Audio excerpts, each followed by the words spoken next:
Hi, this is Scott Garibay, and today we're going to talk about Dungeons & Dragons, and we're going to talk about you as a dungeon master acknowledging and avoiding dead genres, all right? So we're incredibly fortunate. We run Dungeons & Dragons 5th edition, right? And we run Dungeons & Dragons 5th edition, and its primary genre is fantasy, right? Which is really exciting because fantasy is not a dead genre, right? There are, lots of fantasy books are being made, lots of fantasy video games are being made. It's a robust genre, okay? But you may run subgenres, and you need to know when a genre has died. And the reason why I'm saying this is Hollywood is really bad at this. They make movies way after the genre is dead, right? And they arrive at genres way too late, right?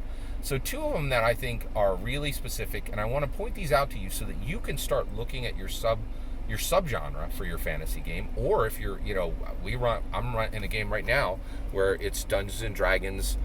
Specifically, we're running Dungeons and Dragons in Fallout, the video game. This is called Fallout Keystone, right? So you may be directly in a genre, like you may be using Dungeons and Dragons to run one of the genres that I'm about to talk about. So let's talk about those genres.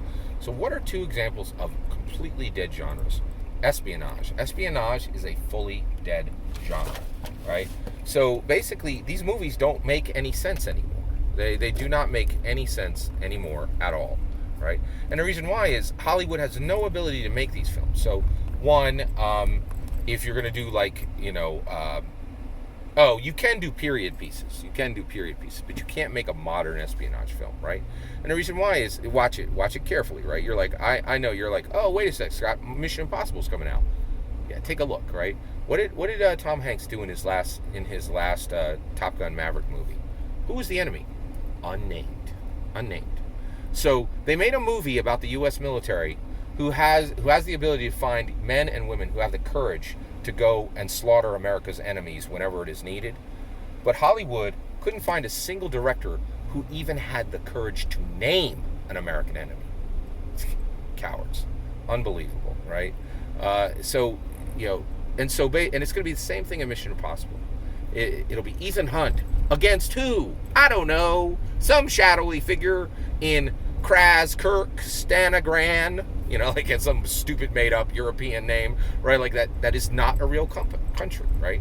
And so all of these stories fall into this nonsense. Like, okay, espionage is one country spying on another country using their spies, and what's the data they get? You need a structure for that, right?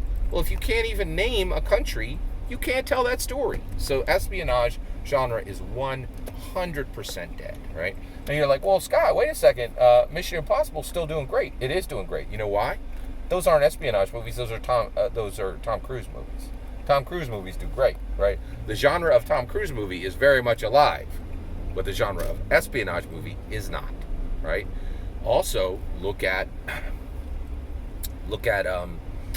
if you think I'm wrong, look over at 007. You know what they did at the end of the last 007 movie? It's been a year. I'm gonna spoilers for the new 007 films. They killed James Bond. They literally said 007 is dead. Like, that's my point. Yes, espionage is dead. It's hard to tell these stories. And every time a new James Bond movie comes out, they're like, like this is like every 50-year-old dude is gonna see this and nobody else in the world, right?